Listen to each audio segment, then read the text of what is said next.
오늘은 요한계시록 11장 말씀을 통해서 주신 은혜를 함께 나누도록 하겠습니다. 자, 우리가 이제 지난 시간에 살펴보았지만은 요한계시록 9장까지가 이제 나팔 제한, 6번째 제한까지 이제 마쳤죠. 그리고 이제 10장 1절부터 11장 13절까지 가르쳐서 삽입절이라는 걸 말씀드렸습니다. 삽입절을. 이 삽입절은 뭡니까? 바로 이제 그런 무서운 재앙이 날 때 하나님의 백성들은 보호하신다고 하는 바로 이제 소망의 메시지, 바로 이제 희망의 메시지를 주시기 위해서 바로 지금 이렇게 이제 삽입 구절을 넣었다 하는 것을 이제 말씀을 드렸습니다. 그래서 이제 지난 시간에 우리가 이제 계속 10장에 이제 그 말씀을 나눴었고요. 오늘은 이제 11장 말씀을 계속해서 이제 나누도록 그렇게 하겠습니다. 자, 보니까요. 1절에 보니까 자, 시편이 같은 갈대를 주며 말하기를 일어나서 하나님의 성전과 제단 안에서 경배한 자들을 측량하되 측량하되. 자, 측량한다. 자, 측량한다는 뭐예요? 뭐 잰다는 거잖아요. 자, 측량하는 이유가 뭘까요? 측량하는 이유가. 특별히 이 측량이라는 단어를 볼 때 우리가 연상되는 그 말씀이 어디 말씀이냐면 에스겔서 40장부터 42장까지의 말씀입니다. 거기 보면 성전을 다 측량하는 그런 내용들이 나오잖아요. 자, 그 성전 측량하는 이유가 뭘까요? 측량하는 것은 무엇입니까? 바로 하나님께서 계속적으로 보호해 주신다. 바로 이제 그런 의미를 이제 담고 있는 것이죠. 하나님께서 우리를 계속해서 버려두지 아니하시고 반드시 우리를 지켜주신다는 것을 바로 이 측량이라는 걸 통해서 우리에게 이제 일깨워 주시는 것입니다. 특별히 마태복음 10장 3절에 보니까 자, 이렇게 주님께 말씀하셨죠. 너에게는 머리털까지도 다 세신바 되었다 그랬어요. 세신바 이게 뭐예요? 우리를 다 아신다는 거잖아요. 우리 속수들이 아시기 때문에 우리를 결코 버려두지 아니하시고 반드시 보호하신다는 것. 바로 이제 그런 말씀이 머리털까지 다 세신다는 그 말씀에 이제 담기는 뜻입니다. 그러니까 지금 이 측량한다는 것도 바로 하나님의 보호 아래 있다는 것을 이제 우리에게 일깨워주기 위해서 바로 이제 이걸 말씀하고 있는 것이죠. 자, 그래서 여기서 보니까 하나님의 성전과 제단이 표현했잖아요. 근데 사실은 지금 이미 예루살렘 성전은 무너진 지가 무려 지금 한 25년이 지난 때 이 계시록 말씀을 주셨어요. 그러니까 이미 성전은 무너졌기 때문에 여기서 말씀하는 성전은 하나의 상징적인 의미인 것이죠. 그것이 실질적으로 다시 또 성전이 세워진다는 의미가 아니라 이제 하나의 이제 비유적인 의미를 담고 있는 것입니다. 영적인 의미를 담고 있는 것이죠. 어떤 의미일까요? 바로 교회를 의미하는 것이죠. 교회를.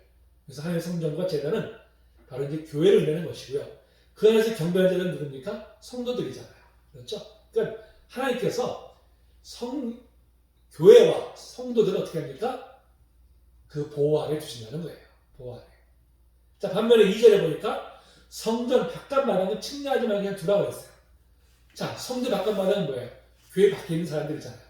바로 세상에 있는 사람들이죠. 세상에 있는 사람들. 그 사람들은 측량하지 말고 내버려두는 건 뭡니까? 하나님의 보호 밖에 있다는 것이죠. 하나님의 보호 밖에 있다는 것이죠. 그래서 그냥 내버려두시는 거예요. 하나님을 계속해서 대적하는 자들은 하나님께서 더 이상 그들을 보호하지 아니하시고 그들을 이제 보호 바깥에 내버려 두신다는 것을 이제 말씀하고 있습니다. 자, 그랬더니 어떻게 했어요? 이것은 이방인에게 주었음지 그랬어요. 이방인이 주었음지. 자, 이것이 뭘까요? 이것이 바로 이제 하나님의 성전을 말하는 것입니다. 성전을 이방인에게 주었다는 거예요. 이방인에게. 자, 그래서 그들이 어떻게 해요? 거룩한 성을 40살 동안 짓밟으려고 했어요. 세상이 어떻게 해요? 세상이 하나님의 교회를, 주님의 몸된 교회를 어떻게 해요? 짓밟는다. 바로 이제 고난인 것이죠. 그러니까 교회 공동체는 어떻습니까? 세상으로부터 고난을 받게 되어 있어요. 왜? 세상과 다르기 때문에.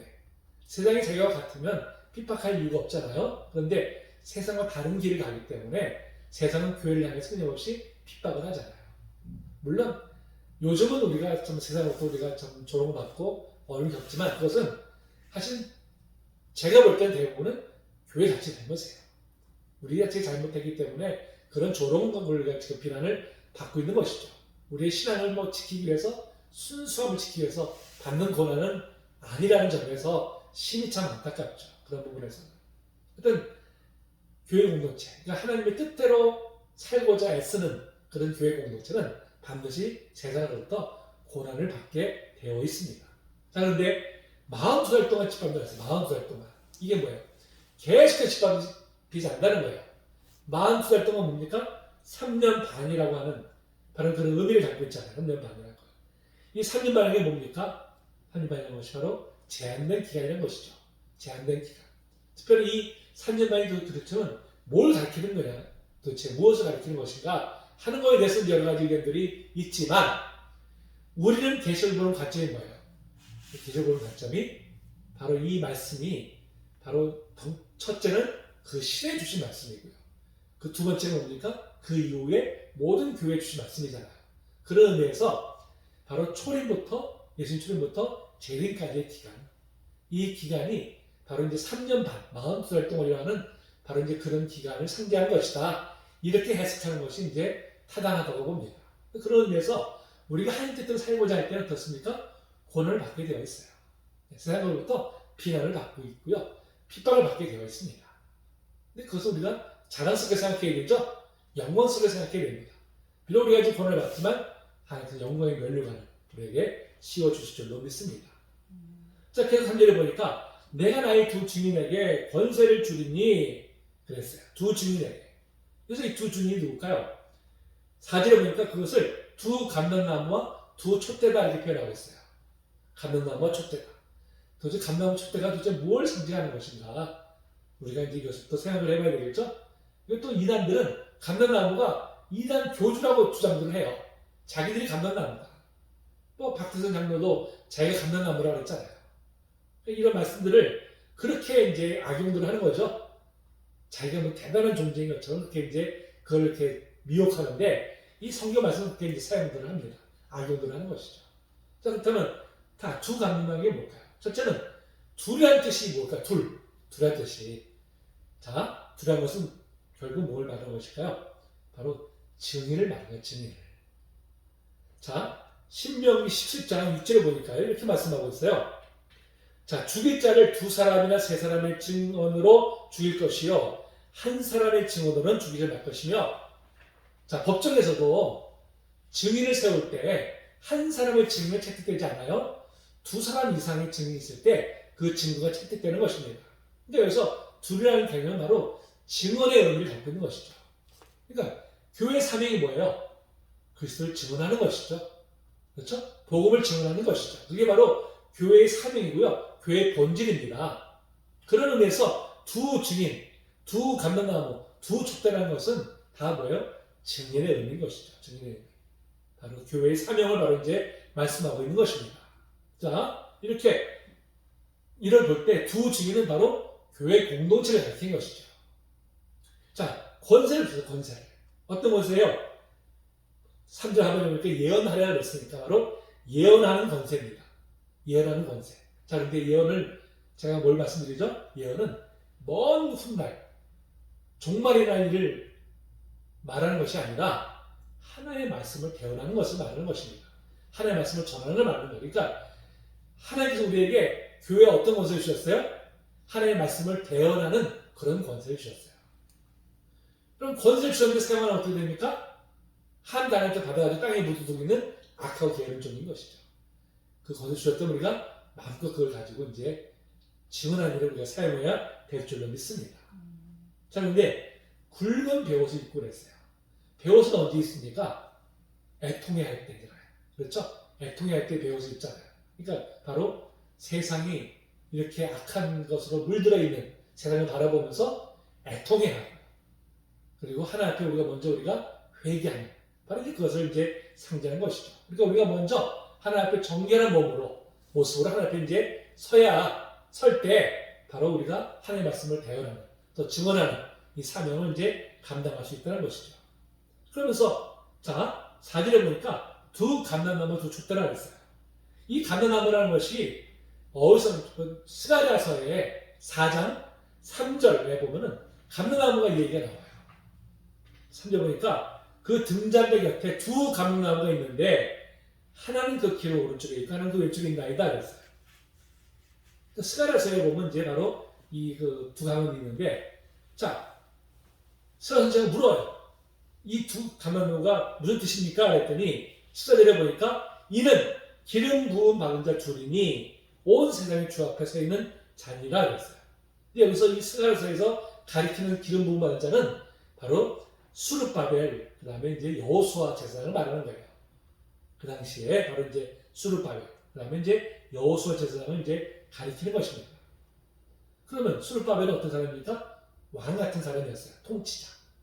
여호수아는 제사장이었어요. 왕과 제사장이죠. 근데 오늘날 우리 가르쳐서 뭐라 그럽니까? 왕 같은 제사장이라고 하잖아요. 교회를 가르쳐서. 우리 성도를 가르쳐서 왕 같은 제사장이라고 하잖아요. 그러니까 곧 감람나무는 어떤 특별한 무슨 교주나 이런 사람을 말하는 것이 아니라 바로 오늘날 주님의 몸된 교회와 성도들을 가리키는 것이다 하는 것을 우리가 분명히 볼 수가 있죠. 그러니까 이걸 가지고 이 이단들이 참 이 말씀을 악용을 해가지고 자기들이 마치 무슨 대단한 존재인데 하나님께서 특별히 자기들을 기름 부어 세웠냐 이렇게 이제 가리키는데 그것은 분명히 이제 잘못된 것입니다. 그러니까 여기서 말씀하는 것은 전부 다 교회를 가리키는 것이다. 이렇게 이제 보는 것이 정확합니다. 자, 그리고 5절에 보니까 만일 누구든지 그들을 해하고자 하면 그랬어요. 그러니까 누가 교회를 해하고자 어떻게 돼요? 그들의 입에서 불이 나와서 그들의 원수를 삼켜버릴 것이요. 누구든지 그들을 해하고자 하면 그와 같이 바로 죽임을 당하리라 그랬습니다. 자, 불이 내려와 죽인다는 것은 또 구약에 바로 이 비슷한 사건이 있었어요. 자, 당시에 엘리야를 아하시아 왕이 50분을 보내가지고 잡아오러 가잖아요. 50분이 가가지고 이제 엘리야에게 왕이 불리고 많이 내려와라 할 때 어떻게 했어요? 하늘에서 불이 내려와서 그냥 태워버리잖아요. 2번씩이나. 그렇죠? 바로 이제 그처럼 하나님께서 어떻게 해요? 우리를 보호하신다는 것이죠. 그래서 마태복음 16장 18절에도 주님 말씀하셨잖아요. 너는 베드로라 내가 이 반석 위에 내 교회를 세우리니 음부의 권세가 이기지 못하리라 말씀하고 있어요. 음부의 권세. 그러니까 교회는 주님께서 지켜주시기 때문에 음부의 권세가 이기지 못한다는 것입니다. 자, 그것을 바로 이제 이렇게 5절에서 그렇게 말씀하고 있어요. 뿐만 아니라 6절에 보니까 그들이 권능을 가지고 하늘을 닫아 그 예언을 하는 날 동안은 비가 오지 못하게 하고 있어요. 엘리야가 기도했더니 3년만 동안 비가 내리지 않았잖아요. 바로 그것을 말씀하는 것이죠. 그런데 어떤 권능이에요? 성령의 권능이죠. 성령의 권능. 그렇죠? 스가랴서 4장 6절부터 7절까지 보니까 자, 이는 힘으로 되지 아니하며 능력으로 되지 아니하고 오직 나의 영으로 되는 거라 했잖아요. 우리 인간의 힘으로 되는 것이 아니라 성령의 능력으로 바로 이런 권능을 행할 수 있다는 것입니다. 우리는 아무것도 잘할 것이 없는 것이죠. 우리 힘을 의지할 것이 없어요. 오직 성령의 능력으로만이 우리가 이제 그런 일들을 놀라운 일들을 행할 수가 있는 것입니다. 바로 이제 그것을 이제 말씀하고 있어요. 그러니까 하나님께서 우리에게 바로 그런 권세를 주셨다는 거예요. 그러니까 우리가 성령의 권능을 힘입어서 말씀을 선포할 때 악한 영이 물러가 떠나가는 역사가 일어나게 되는 것이죠. 그것이 하나님 나라가 이루어지게 되는 것입니다. 우리는 그것을 믿고 우리가 담대한 믿음으로 우리가 나가서 증언해야 될 줄로 믿습니다. 자, 이게 7절에 보니까 그들이 그 증언을 마칠 때 이랬어요. 계속해서 지금 뭐가 나와요? 증언이 나오잖아요. 교회 사명이 바로 증언임을 이제 강조해서 말씀하고 있는데, 자, 그 증언을 마칠 때라는 것은 무엇입니까? 우리가 언제 증언을 마칠까요? 교회가 증언을 마칠 때 언제입니까? 주님이 재림하실 때죠. 그렇죠? 재림하실 때 우린 비로소 그 증언을 이제 마치는 것입니다. 우리는 주님이 오시는 그날까지 바로 이 증언의 사명을 끝까지 우리를 감당해야 되는 것이죠. 자, 바로 이제 주님의 재림이 가까워지는 것을 이제 말씀하고 있습니다. 자, 그럴 때 어떻게 했어요? 무정의롭게 올라온 짐승이 그들과 더불어 전쟁을 일으켜 그들을 이기고 그들을 죽일 터인지 그랬어요. 무정의롭게 올라온 짐승이 사탄이죠. 사탄이 어떻게 했어요? 교회와 더불어 영적 전쟁을 일으켰는데 그들을 이기고 그들을 죽일 터인지 그랬습니다. 교회가 패배한 것 같아요. 교회가 진 것 같아요. 그래서 8절 보니까 그들의 시체가 큰 성 길에 있으니 그랬습니다. 큰 성이 어디를 가리켜요? 영적으로 하면 소돔이라고도 하고 애굽이라고도 하니 곧 그들의 주께서 십자가에 못 박히신 곳이라 했어요. 주님이 어디서 십자가 못 박히셨어요? 바로 예루살렘에서. 그렇죠? 예루살렘에서 바로 이제 십자가 못 박혀서 이제 죽으셨습니다. 지금 이 큰 성은 바로 세상에 가리키는 것이죠. 바로 하나님을 대적하는 자들을 이제 바로 가리키는 것입니다. 자, 그러니까 교회도 어떻게 했어요? 예수님이 죽으신 그곳에 함께 죽임을 당한다는 것이죠. 함께 고난을 당한다는 거예요. 함께 박해를 당한다는 것입니다. 그것이 하나도 이상한 것이 아니에요. 우리 날마다 승리하는 것이 아닙니다. 예수님도 십자가 못 박혀서 죽으셨잖아요. 인간의 눈으로 볼 때는 다 패배한 거예요. 패배했잖아요. 우리도 마찬가지죠. 인간의 눈으로 볼 때는 패배한 같이 보일 때가 있어요. 지금도 그렇지 않습니까? 세상이 막 도도해요. 세상의 거센 물결을 도저히 우리가 거스를 힘이 없는 것 같아요, 교회가. 그래서 세상과의 전쟁에서 우리가 지금 지문 같은 느낌이 들 때도 있습니다. 그럴 때 우리가 어떻게 낙심하기도 하잖아요. 우리 도대체 뭔가 하는 우리가 할 때도 있지만, 자, 그 뒤에 이제 바로 이제 역전이 나오는 것이죠. 자, 살펴볼까요? 계속해서. 자, 9절 보니까 백성들과 족속과 방언과 나라들에서 사람들이 그 시체를 사흘 반 동안을 보며 무덤에 장사하지 못하게 하려다 그랬어요. 그래서 사흘 반이라는 것은 무엇일까요? 사흘 반이라는 것은 바로 짧은 기간을 말하는 거예요. 그러니까 그런 고난, 세상과의 싸움에서 패배한 것 같은 그런 고난이 이것이 영원한 것이 아니라 어떻습니까? 짧은 기간에 불과하다는 거예요.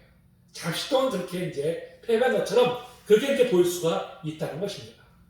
심지어 무덤에 장사하지 못하게 한다고 했어요. 이 고대 사회에서는요, 죽어서 무덤에 들어가지 못하는 것을 가장 큰 수치로 알았어요. 가장 큰 수치로. 그 심지어 신명기에 보면 사람을 나무에 못 박아 죽여도 어떻게 했어요? 반드시 해가 지기 전에 시체를 내리라고 명하셨잖아요. 아무리 죄가 있어서 죽여도 그 정도의 수치는 주면 안 된다는 것이죠. 그만큼 사람이 그 무덤에 들어가지 못하는 죽음이 가장 큰 수치로 여겨졌습니다. 그러니까 교회가 그런 수치를 당한다는 것이죠. 세상으로부터. 아니 경멸을 당한다는 것이죠. 정말 본질가 없는 존재로 그렇게 핍박을 이제 당한다는 것입니다. 자, 그렇게 핍박하는 이유가 뭘까요? 자, 10절에 보니까 이 두 선지자가 그랬어요. 이것은 선지자로 나와 있고, 선지자는 증언이죠. 두 증인. 바로 교회를 가리키는 것이죠. 그러니까 교회는 선지자적인 사명을 한다는 것입니다. 선지자가 어떤 사람들이었었어요? 그 시대에 하나님께 그 시대를 향해서 주신 말씀을 전하는 사람들이 바로 선지자였잖아요. 그러니까 교회도 마찬가지죠. 이 시대를 향해서 하나님 주신 말씀을 이제 세상을 향해 선포해야 되는 것이 그게 바로 이제 교회의 사명입니다. 했더니 땅에 사는 자들을 괴롭게 하고 그랬어요. 왜 어떻게 괴롭게 했을까요? 교회가 어떻게? 자, 바른 말씀을 전하니까 어떻습니까? 그들의 마음이 괴롭잖아요. 자기 양심을 찌르니까. 사람이 그렇잖아요. 누군가 너 와서 야, 너 그거 잘못된 거야 하면 어떻습니까? 마음이 괴롭잖아요. 그러니까 어떻게 해요? 반발을 하죠. 반발을 하고. 교만한 사람들일수록 그걸 받아들이기는커녕 오히려 핍박을 해요. 니까짓 게 뭔데 하면서 오히려 바른 말 하는 사람들을 더 막 그렇게 억누르고 짓누르고 또 핍박까지 하잖아요. 지금도 마찬가지죠. 지금도 이렇게 바른 소리를 하는 사람들을 고맙게 받아들이기는커녕 오히려 핍박하는 이제 이런 일들이 세계 곳곳에서 이제 벌어지는 것을 보게 됩니다. 그러니까 지금 바로 그걸 말씀하는 거예요. 교회가 하나님의 말씀을 대언하니까 양심을 찌르는 것이죠. 괴로운 거야. 듣기 싫은 거예요. 듣기 싫은데 자꾸 그 소리를 하니까 그들이 어떻게 했어요? 분노가 있어요. 분노가 일어나는 것이죠. 그래서 어떻게 했습니까? 땅에 사는 자들이 그들의 죽음을 즐거워하고 그랬어요. 그러니까 그렇게 우리를 핍박하는 괴롭게 하는 자들이 죽었어. 야 할렐루야 좋네. 그래서 할렐루야 했겠죠. 그들이 야 너무 좋다 이제는. 저들의 저는 우리 양심을 찌른 소리를 이제 더 이상 안 들어도 너무 좋네. 그렇게 좀 기뻐한다는 거예요. 그러면서 서로 예물을 보내려고 했습니다. 결국 뭐예요? 마음이 완악해서 끝까지 받아들이지 않는 것이죠. 받아들이지 않는 것이죠. 그들이 못 들어서 심판받는 게 아닙니다. 듣긴 들어도 마음이 완악하니까 그들은 그것을 이제 끝내 거절한 것이죠. 그러니까 바로 이제 교회가 이렇게 핍박받고 어려움을 겪고 더 이상 그런 증인의 삶을 감당하지 못하는 것을 오히려 기뻐한다는 것입니다. 자, 그런데 역전이 일어나죠. 11절에 보니까 3일 반 후에 그랬어요. 3일 반 후에 잠깐의 기간이죠. 후에 하나님께 어떤 생기가 그들 속에 들어가면 됐어요. 생기가 들어가니까 어떻습니까? 그들이 발로 일어서니 구약자를 크게 두려워하더라 그랬습니다. 자, 죽었는데 어떻게 했어요? 하나님의 생기가 들어가니까 다시 일어났어요. 자, 이것은 우리가 구약 말씀 중에 어떤 말씀이 연상되죠? 어떤 말씀이? 에스겔서 37장 말씀이잖아요. 그렇죠? 마른 뼈에 하나님 생기가 들어가니까 다 살아나잖아요. 그렇죠? 바로 부활을 의미하는 것입니다. 부활. 자, 이걸 볼 때 계시록 말씀을 보면요, 다 구약 말씀에서 그것을 다 인용하고 있는 것을 이제 우리가 보게 되죠. 그러니까 구약과 신약은 결코 분리된 책이 아니라 서로 다 연결되어 있는 책이라는 것을 우리가 이제 분명히 볼 수 있습니다. 그래서 우리가 이 계시록을 해석할 때도 그냥 이 본문 가지고 해석하면 안 되고요. 반드시 구약 성경에서 거기에 그 근원적인 구절들을 찾아서 같이 연결을 해야만이 저 같은 의미를 이제 해석할 수가 있는 것입니다. 자, 어떻게 했어요? 구약한 자들이 크게 두려워하다고 했어요. 분명히 죽었는데 다시 살아나니까 당연히 두려워하게 돼 있죠. 교회는 일시적으로 잠시 고난을 받고 잠시 죽은 것 같은데요, 다시 또 일어섭니다. 다시 일어서요. 지금까지 교회 역사가 그래왔잖아요. 교회가 그렇게 핍박을 당해도 다시 또 일어나서 복음을 전했습니다. 그래서 복음이 지금 이렇게 세상에 이제 전파된 것이죠. 자, 12절 보니까 하늘부터 큰 음성이 있어요. 이리 올라오라 함을 듣고 그랬어요. 그들이 구름을 타고 하늘로 올라가니 그랬습니다. 바로 이제 고난과 죽음의 과정을 거쳤을 때 그 결과가 무엇일까요? 바로 승천의 영광이죠. 부활과 승천의 영광이라는 것입니다. 그렇죠? 그러니까 노 크로스, 노 크라운. 십자가 없는 영광이 없는 것이죠. 우리가 그런 고난을 당해도 반드시 하나님께서 우리에게 승천의 영광을 주실 것이기 때문에 그 영광을 바라보고 이 고난을 우리가 인내해야 될 것입니다. 바로 이제 그것을 말씀하고 있는 것이죠. 자, 그때 10절에 보니 큰 지진이 나서 성 10분의 1이 무너졌다 그랬어요. 성은 어떤 성입니까? 아까 얘기했잖아요. 세상을 말하는 것이죠. 세상을. 10분의 1이 무너졌다 그랬어요. 이건 아직도 이제 부분적인 거예요. 아직 완전한 멸망은 아니고 부분적으로 바로 이제 그런 이제 멸망이 일어나게 된다는 것이고요. 그 다음에 지진에 죽은 사람 7천이라 그랬어요. 7천은 뭡니까? 바로 이제 하나님께서 멸하기로 작정한 수예요.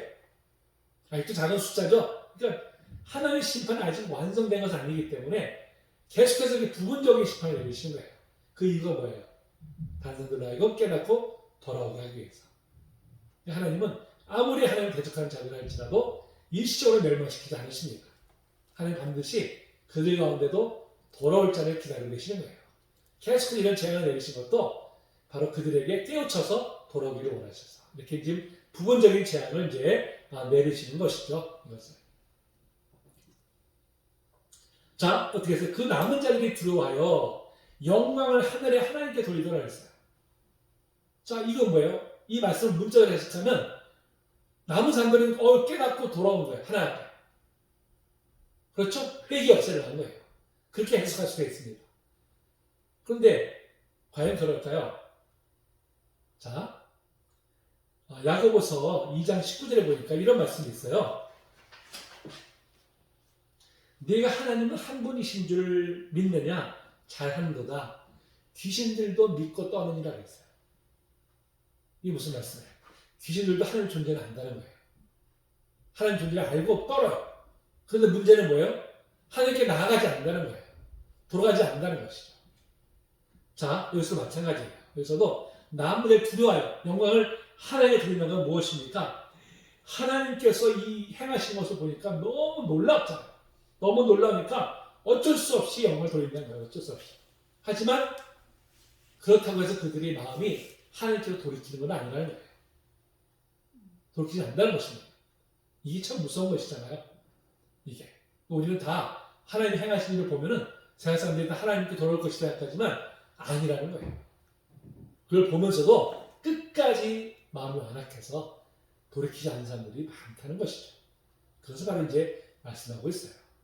그래서 늘 말씀드린 이 어떤 이적, 표적 이런 것이 결코 믿음으로 돌이키는 것은 아니라는 것입니다. 이스라엘 백성들처럼 그렇게 많은 하나님의 이적을 체험한 백성들이 없었어요. 그런데도 그들은 어떻게 했어요? 끊임없이 돌아갔잖아요. 끊임없이 하나님 거역했잖아요. 그걸 볼 때 인간은 어떤 표적을 본다고 해서 이적을 본다고 해서 하나님 믿는 믿음이 형성된다는 것은 되는 것은 아니라는 것입니다. 그래서 분명히 우리가 알아야 되죠. 자, 이렇게 해서 13절까지가 바로 이제 삽입구절이 끝납니다. 그 다음 14절부터가 바로 이제 일곱째 나팔장이 나와요. 볼까요? 자, 14절부터 둘째 화는 지나갔으니 보라 셋째 화가 속히 이른도다 그랬어요. 둘째 화는 뭐예요? 나팔장을 가리킨 것이죠. 첫째는 인재앙이고 두 번째는 나팔재앙이죠. 셋째 화는 뭡니까? 대적재앙이죠. 대적재앙이 바로 이제 속히 올 것이다. 15절 보니까 이 천사가 나팔을 불매 했습니다. 나팔 일곱 번째 재앙이죠. 일곱 번째 나팔재앙인데 자 여기서부터 15절부터 바로 19절까지는 자 하나님의 구원 그리고 심판이 완성될 것을 미리 내다보면서 바로 축하하는 또 하나님을 경배하는 바로 이제 그런 내용들이 이제 바로 15절부터 19절까지의 말씀입니다. 미리 내다보는 거예요. 하나님께서 앞으로 이제 이 구원을 완성하시고 언제 영광 받으실 그날을 바라보면서 미리 하나님을 찬송하고 경배하는 바로 이제 그런 내용이 바로 지금 15절부터 19절까지입니다. 자 볼까요? 자 하늘에서 이제 큰 음성이 나타났어요. 큰 음성이 어떤 음성일까요? 바로 이제 궁극적으로 승리를 축하하는 바로 이제 천사들의 이제 그 소리 반응이죠. 천사들이 이제 하나님께서 행하신 일 하십니다. 하나님께서 하는 이제 큰 찬송을 부르는 것이죠. 볼까요? 자, 세상 나라가 우리 주와 그의 그리스도의 나라가 되어 그랬어요. 하나님과 그리스도의 나라가 된다는 거예요. 세상이 궁극적으로 그러니까 이 땅 위에 이제는 하나님 나라가 완전히 완성되는 날이 반드시 이제 올 것이라고 하는 것이죠. 결국 정체는 뭐예요? 하나님 나라입니다. 그렇죠? 교회 사명이 뭐예요? 하나님 나라를 이루는 것이죠. 궁극적으로 지금 세상 나라가 이기는 것 같지만 하나님 나라가 반드시 이 땅에 온전히 임하게 될 것입니다. 그 나라를 이제 우리가 바라보게 되는 것이죠. 누구에 의해서요? 교회의 사역에 의해서. 교회가 세상이 핍박하더라도 굴하지 아니하고 끝까지 진리의 사명을 감당할 때 바로 이제 궁극적 하나님 나라가 완전히 임하게 될 것입니다. 자, 그 16절 보니까 이스라엘장로가 하나님께 경배하죠. 이스라엘장로가 뭡니까? 바로 교회 공동체를 말하는 것이잖아요. 교회 공동체를. 자, 그래서 하나님을 찬양하죠. 17절 보니까 지금도 계신 주 하나님 곧 전능하신 이여 친히 권능을 잡으시고 왕국을 다시도다 그랬습니다. 하나님의 크신 권능을 찬양하죠. 그러면서 18절 보니까 이방들이 분노하며 이랬어요. 이방들이 분노하며. 이방들이 왜 분노할까요? 이방들이 하나님의 통치를 받기 싫어서 벗어나기 위해서 분노한다는 것이 이것도 바로 시편 2편 1절 말씀을 이제 바로 인용한 것입니다. 시편 2편 1절 보니까 어찌 이방 나라들이 분노하며 민족들이 헛된 일을 꾸미는가 세상에 군왕들이 나서며 관원들이 서로 꾀하여 여호와와 그의 기름 부은 받은 자를 대적하며 그랬어요. 그래서 이방이 분노한다는 건 뭡니까? 하나님을 대적한다는 거예요. 메시아를 대적한다는 것입니다. 세상이 그렇다는 것이죠.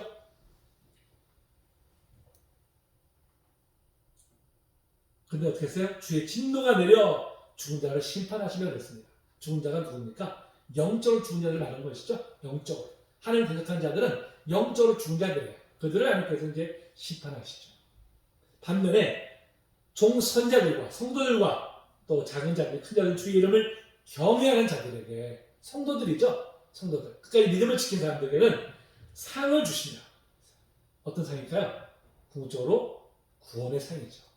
구원의 상을 말하는 것입니다. 또 땅을 망하게 하는 자들을 멸망시키실 때로소이다 그랬어요. 땅을 망하는 자들은 누굽니까? 땅을 더럽히는 자들이죠. 음행이나 뭐 환경오염이나 뭐 억울하게 남을 피를 흘리는 사람들이든지 하여튼 온갖 죄악들로 인해서 이 땅을 더럽히는 바로 그런 자들을 어떻게 합니까? 멸망시킨다고 하나님께서 반드시. 그날이 반드시 이제 온다는 것입니다. 자, 10절 볼까요? 이 하늘에 있는 하나님의 성전이 열림이 그랬어요. 여기서 하나님의 성전이 어디에 있어요? 하늘에 있어요, 하늘에. 이 땅의 교회는 어떻습니까? 하늘에 있는 하나님의 성전의 모형이에요, 모형. 교회가. 그래서 이 교회가 하늘에 있는 하나님의 성전의 모형이기 때문에 그 거룩성을 나타내야 되는 것이죠. 교회는 거룩성. 그 사명이 바로 이제 이 땅에 있는 교회에 바로 이제 있는 것입니다. 자, 그것이 바로 열렸다 그랬어요. 열린다가 좀 뭡니까? 바로 예수님께서 재림하신다는 의미죠. 재림하신다는 의미. 자, 재림하실 성전을 하나님의 언약궤가 보였어. 언약궤는 사실은 BC 587년에 느부갓네살이 예루살렘을 정복하고 성전을 무너뜨릴 때 사라졌어요. 사라졌는데 이것이 마지막 때에는 다시 나타날 것이라는 그런 예언이 있습니다. 그러니까 언약궤에 보이는 건 무엇입니까? 하나님의 언약은 반드시 성취된다는 것이죠. 반드시 이루어진다는 것입니다.